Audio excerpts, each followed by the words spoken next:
یہ بہت خوبصورت اور دلچسپ عنوان ہے، لیکن یہ کیونکہ اتنا روحانی عنوان ہے کہ ظاہرات کے بہت سارے معیارات جو ہیں وہ اسے تسلیم کرنے سے ذرا مشکل سے تسلیم کرتے ہیں. یعنی یہ علوم کی ان اقسام میں سے ہے. ظاہری طور پر کچھ علوم تو ایسے ہیں نا جن کو براہ راست آپ حسیات سے محسوس کر سکتے ہیں، کچھ علوم ایسے ہیں جنہیں آپ دلائل اور جواز سے پہچان جاتے ہیں. یہ اتنا نفیس اور لطیف علم ہے خواب کا، گویا یہ اتنی نفیس اور لطیف خوبی ہے کہ خود سرکار دو عالم صلی اللہ علیہ وسلم نے خواب کو نبوت کا 46واں حصہ قرار دیا ہے. اور حضرت عبداللہ ابن مسعود سے ہم تک یہ بات پہنچتی ہے کہ کیا ہر خواب، انہوں نے پوچھا نا کہ کیا ہر خواب جو ہے وہ نبوت کا 46واں حصہ ہوتا ہے؟ تو آپ نے کیا سرکار ختمی مرتبہ صلی اللہ علیہ وسلم سے کیا خوبصورت رہنمائی ہم تک پہنچائی. رسول رحمت صلی اللہ علیہ وسلم فرماتے ہیں کہ 3 انداز کے خواب جو ہیں وہ انسان پر وارد ہوتے ہیں. ایک وہ خواب ہوتا ہے جو اس کی روزمرہ کا جو معمول ہوتا ہے اس کا ریپلیکا ہوتا ہے، اس کا ایک یوں سمجھ لیں کہ دوبارہ اپنے وہ جو اس کے لاشعور میں ایک کینوس کے اوپر ایک تصویر بنتی ہے اس کا اظہار جو ہے وہ خواب کی شکل میں اس کے سامنے آتا ہے. دوسرا خواب کی اقسام وہ ہوتی ہے جو شیاطین کی طرف سے وسوسے کی شکل میں، تہمات کی شکل میں، بدگمانی کی شکل میں آپ کو خواب میں نظر آتی ہے اور اس کے ذیل میں نظر آتی ہے. نتیجتاً یہ دونوں اقسام جو پہلی 2 قسمیں میں نے ابھی آپ کے سامنے رکھی، اپنا ذاتی جو دن کا مشاہدہ تجربہ ہے، زندگی کا مشاہدہ تجربہ ہے، اس کے زیر اثر جو آپ خواب دیکھتے ہیں وہ بھی تہمات کا حصہ ہوتا ہے، اور جو خواب آپ شیطان کے وسوسے اور اس کے زیر اثر دیکھتے ہیں وہ بھی تہمات کا حصہ ہوتا ہے. لیکن تیسرا خواب کی قسم شیطان کے ذریعے بھی، جی سرکار دو عالم صلی اللہ علیہ وسلم نے فرمایا کہ خواب جو ہے شیطان کے زیر اثر بھی لوگ خواب دیکھتے ہیں جو یقیناً تہمات پر اور وسوسوں پر جو ہے وہ ان کا نتیجہ منطبق ہوتا ہے. یہ جو برے خواب آپ جی میں اس کی ابھی آگے تشریح کرتا ہوں. جی بالکل. اور حضور نے فرمایا تیسرا خواب وہ ہوتا ہے جو اللہ کی طرف سے بشارت اور آئندہ آنے والے معاملات کے حوالے سے جو ہے وہ ایک رہنمائی کے طور پر انسان کی زندگی میں آتا ہے. اور یہ جو تیسری قسم ہوتی ہے جسے رحمانی خواب کہا جاتا ہے یا جسے رویا صالحہ کہا جاتا ہے، یعنی نیک خواب، پاکیزہ خواب، یہ حقیقت میں نبوت کا 46واں حصہ ہوتا ہے. اب یہ کیسے تصور کیا جائے کہ ان تینوں میں سے میرا خواب جو ہے وہ کون سا والا ہے؟ تو اس کی بہت ایک آسان سی مثال یہ ہے کہ کسی شخص نے جناب امام جعفر صادق علیہ السلام سے پوچھا کہ مجھے میں سچے خواب دیکھنا چاہتا ہوں، یعنی خواب تو مجھے بہت آتے ہیں لیکن اکثر ان کی تعبیر جو ہے وہ اس سے معکوس ہوتی ہے، یعنی الٹ ہو جاتی ہے جیسا میں دیکھ رہا ہوتا ہوں، یا میری رہنمائی جو ہے اس طرح نہیں ہو پاتی. خواب اگر رہنمائی کا ذریعہ ہو سکتا ہے تو مجھے تو خواب دیکھنے کے بعد میری کنفیوژن زیادہ بڑھ جاتی ہے، یا میں کسی بے سمتی کا شکار ہو جاتا ہوں، یعنی اپنی ڈائریکشن سے ہٹ جاتا ہوں. تو آپ نے فرمایا کہ سچا خواب دیکھنے کا بہترین طریقہ یہ ہے، اگر کوئی شخص یہ خواہش رکھتا ہو تو اسے چاہیے کہ وہ اپنے معاملات اور معمولات میں سچ بولنا شروع کر دے. جب کوئی شخص اپنے معاملات میں سچا ہونا شروع ہو جاتا ہے نا تو اللہ کی طرف سے یہ اس کا فرمان رحمت جاری ہو چکا. یہ ازلی ابدی حقیقت ہے کہ جو آدمی اپنی زندگی کے معاملات اور معمولات میں سچا ہونا شروع ہو جاتا ہے، اور جتنا زیادہ سچا ہونا شروع ہو جاتا ہے اس کے خواب اتنے زیادہ سچے ہونا شروع ہو جاتے ہیں. کتنی پیاری بات کی آپ نے، کتنی کمال کی بات. آپ دیکھیں امام جعفر صادق علیہ السلام سچ بولنے سے خواب سچے دکھنا آپ کو شروع ہو جائیں گے. اس کی وجہ آج تو اس کو سائنس جو ہے اور جو نفسیات کے ماہرین ہیں وہ بھی اس بات کا اب اعتراف کرنا شروع ہو گئے کہ جو کچھ ہمارے معاملات میں جو ہماری ترجیحات ہوا کرتی ہیں ان کا اثر ہمارے شعور سے لاشعور پر، اور پھر وہاں سے ہمارے خواب کے اندر جو ہے وہ منطبق ہو رہا ہوتا ہے، منتقل ہو رہا ہوتا ہے. یہ جو تینوں اقسام ہیں ان کے حوالے سے، اور خواب کی حیثیت پہ تو ہم سب جانتے ہیں کہ سرکار دو عالم صلی اللہ علیہ وسلم کی جب اعلان نبوت سے پہلے کی جو زندگی ہے جب ہم اس پہ جاتے ہیں تو ہم دیکھتے ہیں رسول رحمت صلی اللہ علیہ وسلم تو از اول تا آخر سراپا پاکیزگی اور طہارت پر مبنی تھے، لیکن جب غار حرا کے اندر حضور نے کثرت سے قیام کرنا شروع کیا تو وہاں سے جو میڈیٹیشن کے نتیجے میں، جو یکسوئی کے نتیجے میں، مراقبے کے نتیجے میں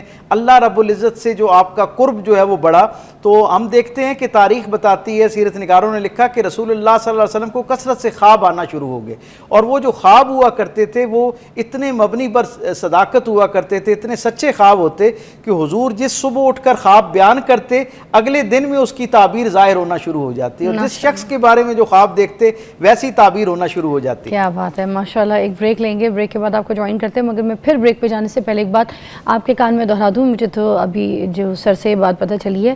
کتنی ایک عام سی پریکٹس ہے کہ ہم سچ بولیں گے تو ہمیں سچے خواب نظر آئیں گے.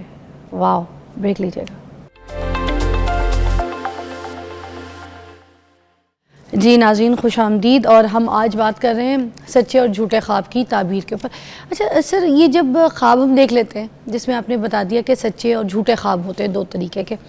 تو ان خوابوں میں جو سچا خواب ہے اس کا ہمیں کیسے پتہ چلے گا، اور جو جھوٹا خواب ہے اس کا ہمیں کیسے پتہ چلے گا؟ ایک تو براہ راست بات جو سرکار دو عالم صلی اللہ علیہ وسلم سے ہم تک پہنچی کہ خواب کے دیکھنے کے فوراً بعد جو آپ کی کیفیت اور تاثر ہوتا ہے وہ کافی حد تک خواب کی تعبیر کے مطابق ہوا کرتا ہے. یہ ایک فطری عمل ہے. انسان کا جسم جو ہے اور انسان کا جو شعور ہے وہ جس انداز میں اس پر اپنا رد عمل ظاہر کرتا ہے وہ کافی حد تک اس کی تعبیر سے مطابقت رکھتا ہے. لیکن یہ ہر دفعہ کے معمول میں اسے اصول نہیں بنایا جا سکتا، اس لیے کہ بہت سارے خواب ایسے ہیں جو ظاہری طور پر کوئی خوشگوار احساس مرتب نہیں کر رہے ہوتے، لیکن حقیقی طور پر ان کی جو تعبیر ہوا کرتی ہے وہ خیر پر مبنی ہوا کرتی ہے. اس لیے جو تعبیر کے حوالے سے علم الرؤیا کے جو ماہرین ہیں، جو 4-5 نامور شخصیات ہیں اس امت کے اندر، حضرت دانیال علیہ السلام سے بھی ویسے اس کی نسبت موجود ہے، اور قرآن حکیم سے خود ہم تک یہ بات پہنچتی ہے کہ حضرت یوسف اور حضرت یعقوب کا جو قصہ ہے اس کے اندر بھی ہمیں خوابوں کے حوالے سے بڑی تفصیل سے احوال جو ہے وہ ملتا ہے. اور پھر اس امت کے اندر حضرت امام جعفر صادق ہوں یا حضرت امام محمد بن ابن سیرین جو ہیں وہ ہوں یا حضرت جابر کنتی ہوں، یہ وہ شخصیات ہیں جنہوں نے اس کے اوپر بڑا تفصیل سے کام کیا. مثلا امام ابن سیرین نے 13 جلدوں پر مشتمل العلم الرؤیا کے نام سے ایک کتاب مرتب کی. آپ تصور کریں کتنی تفصیل اس کے اندر موجود ہوگی. لیکن میں یہ سمجھتا ہوں جو انہوں نے اس کے اختتامیے پر 2 صفحے لکھے ہیں وہ شاید اس ساری گفتگو اور اس سارے موضوع کا جو ہے وہ نچوڑ. انہوں نے کہا کہ ہر وہ خواب جو رویا متعینہ ہے، یعنی ایسا خواب جس کا کوئی ایک منظر آپ کو حافظے میں یاد رہ جائے، کوئی ایک منظر جو آپ کے حافظے میں رہ جائے، اس کا مطلب یہ ہے کہ وہ خواب ہے، وہ خیال نہیں ہے. یعنی عمومی طور پر ہم خیال کو بھی خواب تصور کر رہے ہوتے ہیں. کوئی ایک منظر نامہ اگر آپ بیان کرنے کی پوزیشن میں ہیں اٹھنے کے بعد، تو اس کا مطلب یہ ہے کہ وہ خواب جو ہے وہ رویا متعینہ ہے، اور ہر رویا متعینہ جو ہے اس کی ایک تعبیر ہوتی ہے. اچھا، اب جو خواب آپ نے دیکھا ہے انہوں نے بڑا آسان فارمولہ بنا دیا عام لوگوں کے لیے. انہوں نے کہا کہ جو خواب رویا متعینہ ہے اس کی تعبیر ہے، اور تعبیر یا اچھی ہوگی یا بری ہوگی. تو وہ یہ کہتے ہیں کہ اگر آپ نے ایسا خواب دیکھا ہے جس کے بارے میں آپ کو یہ گمان ہے کہ اس کی تعبیر جو ہے وہ اچھی نہیں ہے، یعنی اس کا احساس اچھا نہیں ہے، تو فوری طور پر آپ کو 2 کام کرنے چاہیے. ایک تو حضور کی سنت کے مطابق کروٹ پلٹیں، اور دوسری طرف جو ہے وہ تھوک کے لاحول پڑھیں اور آپ دوبارہ سو جائیں، اور اس خواب اور اس منظر نامے کو دوبارہ یاد کرنے کی اور بیان کرنے کی کوشش نہ کریں. ہم تو پھر ایک خواب دیکھتے ہیں اور پھر ہر ایک کو بیان کرنا شروع کر دیتے ہیں. یہ اللہ اور بندے کے درمیان راز بھی ہے. میں مختصراً اس کو پورا کر دوں. دوسرا وہ یہ کہتے ہیں کہ جو برا خواب ہے جیسے ہی آپ کو محسوس ہو کہ اس کا نتیجہ اچھا نہیں ہونے والا، اس کی تعبیر بہتر نہیں ہونے والی، تو آپ نے صدقہ کرنا ہے. اور آپ نے کمال بات دوسری لکھی کہ وہ جو صدقہ ہے وہ بلاؤں کو کیونکہ ٹالتا ہے، اس لیے اس کی جو منفی تعبیر ہے اس سے آپ کو اللہ تعالیٰ حفاظت عطا فرما دے گا. دوسرا بڑی دلچسپ بات انہوں نے کہی کہ اگر بشارت والا خواب ہے جس کے اندر کوئی خوشخبری یا خوشگوار احساس موجود ہے تو اس کے لیے بھی صدقہ کرنا ہے. اب ہم کسی پیارے کی ڈیتھ دیکھ لیں، اگر وہ ہمارا پیارا ہے، بہت پیارا ہے، اور ہم اپنے کسی قریبی رشتہ دار، گھر والے، کسی ایسے فرد کی ڈیتھ دیکھ لیں کہ وہ مر گیا ہے، تو پھر جی میں نے جیسے عرض کیا کہ عمومی طور پر خواب برے خوابوں میں آئے گا؟ نہیں، یہ خواب کی تعبیر جو ہے نا وہ معکوس ہوتی ہے. عمومی طور پر جو آپ دیکھ رہے ہوتے ہیں اس کا جو متضاد ہوتا ہے وہ عملی طور پر آپ کی زندگی کے اندر نظر آ رہا ہوتا ہے. کسی کو خواب میں نے جیسے ایک اصول میں جیسے ابھی عرض کر رہا تھا کہ جیسے کوئی ناپسندیدہ خواب ہے اس کے لیے صدقہ دے کر اس سے جو اس کے اندر جو معصیت ہے، پریشانی ہے، اس سے اپنے آپ کو بچایا جا سکتا ہے، کیونکہ اللہ کے رسول نے کہہ رکھا ہے کہ صدقہ بلاؤں کو ٹالتا ہے. ہر مصیبت جو ہے وہ ایک بلا ہے اور اس سے بچنے کا ذریعہ صدقہ ہو سکتا ہے. دوسری مگر یہ برا خواب ہے اچھا خواب ہے؟ اس کو ہم برا خواب ان معنوں میں نہیں کہہ سکتے کہ جس کو آپ نے مرے ہوئے دیکھا ہے اس کی کیفیت کیا ہے، یعنی کس کیفیت میں آپ نے کار ایکسیڈنٹ دیکھ لو، کسی کا قتل دیکھ لو، کسی کا دیکھ لو کہ ڈیتھ دیکھ لو، میت دیکھ لو. نظارت کا خواب ہوا جو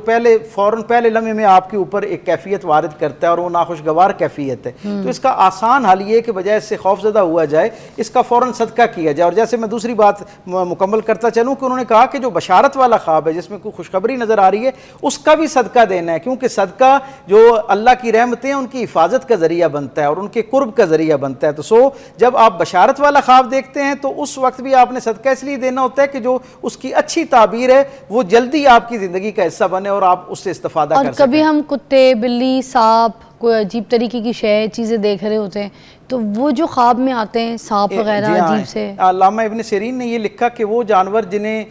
ظاہری زندگی کے اندر دیکھ کر آپ کو انسیت محسوس ہوتی ہے، جو حلال جانور ہیں نہیں جن سے انسیت ہوتی ہے، جنہیں دیکھ کے آپ کو پیار آتا ہے، جیسے مرغی کا چھوٹا بچہ ہے، جس طرح بکری کا چھوٹا بچہ ہے، یعنی آپ دیکھیں نا تو ایک فطری طور پہ آپ کو رغبت ان سے آتی ہے. تو جن سے ظاہری زندگی میں آپ کو رغبت محسوس ہوتی ہے ان کو خواب میں دیکھنا جو برکت کا ذریعہ بنتا ہے، خیر کا ذریعہ بنتا ہے. اور جن سے ظاہری زندگی میں آپ کو کراہت آتی ہے ہے جیسے سانپ ہے, بچھو ہے اور اس طرح کے جانور ہیں, تو یقیناً اس کا جو تعبیر ہے وہ بہت زیادہ اس سے مثبت امید نہیں رکھی جا سکتی. لیکن ہمیں اللہ کے رسول صلی اللہ علیہ وسلم کی تعلیمات سے تربیت پانے والے لوگوں نے کیا خیر کا خزانہ عطا کر دیا ہے کہ ہر دو صورتوں میں جس انداز کا بھی خواب ہو, یہ میں بات اس لیے بالاہتمام کہہ رہا ہوں کہ معاشرے کے اندر اب ایک بڑا طبقہ ایسا ہے جو واقعتاً خواب کے ساتھ ایک نفسیاتی مسائل کا شکار ہونا شروع ہو جاتا ہے. یعنی ایسے احباب بھی ہیں, مجھے بڑی ذمہ داری سے میں یہ بات کہہ رہا ہوں, جو مجھے ایک دن میں ایک دن کے یعنی ایک رات جو سوئے ہیں اس میں 3-3 4-4 خواب بیان کر رہے ہوتے ہیں, اور کم و بیش روزانہ ان کی یہ کیفیت ہوتی ہے. اب ہوتا کیا ہے, جب آپ عملی زندگی میں اس خواب سے چھٹکارا نہیں پاتے, اللہ نے آپ کو بیدار کر کے یعنی آپ کی فطرت میں ایک تربیت رکھی ہے کہ اب آپ نے بار بار خواب کو نہیں سوچنا اور ہر ایک کے سامنے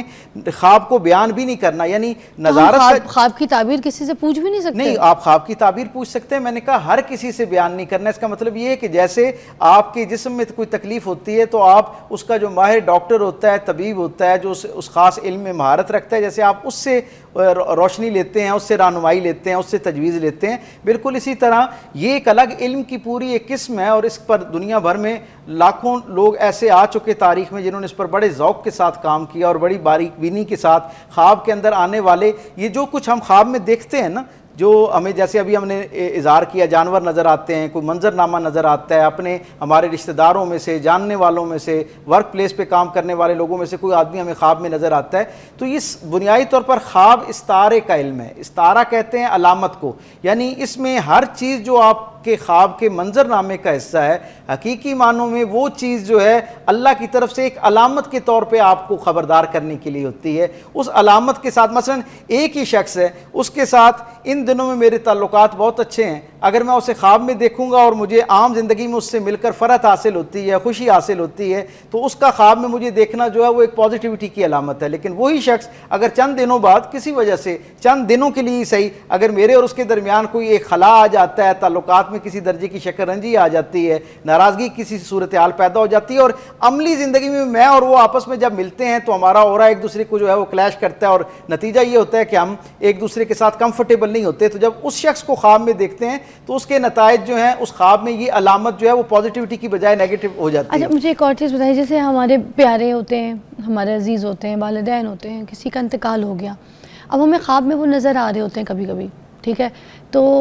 کیا یہ واقعی ایسے کچھ لوگ کہتے ہیں نا جیسے کہ وہ ہم سے ملنے آ رہے ہیں, خواب میں ہم سے ملاقات ہو رہی ہے ان کی, یا کبھی اگر وہ رو رہے ہیں خواب میں تو کہا جاتا ہے کہ وہ بہت تکلیف میں, ان کے لیے پڑھائی کرو, ان کے لیے صدقات دو, یہ دو, تو اس میں کیا حقیقت ہے, کیا ہوتا ہے یہ سب کچھ؟ یہ ساری علامتیں, ان پہ غور کرنے سے پہلے خواب دیکھنے والے کو پوری دیانتداری سے وہ جو پہلے ہم نے ابتدائی بات کی ہے نا, اسے معیار بنانا چاہیے کہ کیا میں اپنی زندگی کے اندر اپنے معاملات میں اتنا سچا ہوں کہ میں اپنے خواب کو سچ کے ساتھ تعبیر کر سکوں. یہ بنیادی بات اور بڑی سچی اور مشکل بات ہے, یہ معیار مشکل ہے. خواب پر بات کرنا, اس کی تعبیرات پر بات کرنا, اس کے استعاروں پر بات کرنا, کیفیات پر بات کرنا, نتائج پہ بات کرنا, یہ سب آسان ہے, لیکن یہ جو عملی صورت ہے سچ کو اختیار کرنے والی, یہ ذرا مشکل ہوتی ہے, اس لیے ہماری توجہ ادھر کم جاتی ہے. یہ جو ہمیں خواب میں ہمارے محبت کرنے والے پیار کے رشتے جو ہیں جو دنیا سے چلے جاتے ہیں ہمیں خواب میں نظر آتے ہیں, اس میں تو صحیح حدیث سے یہ بات ثابت ہے کہ جو ارواحیں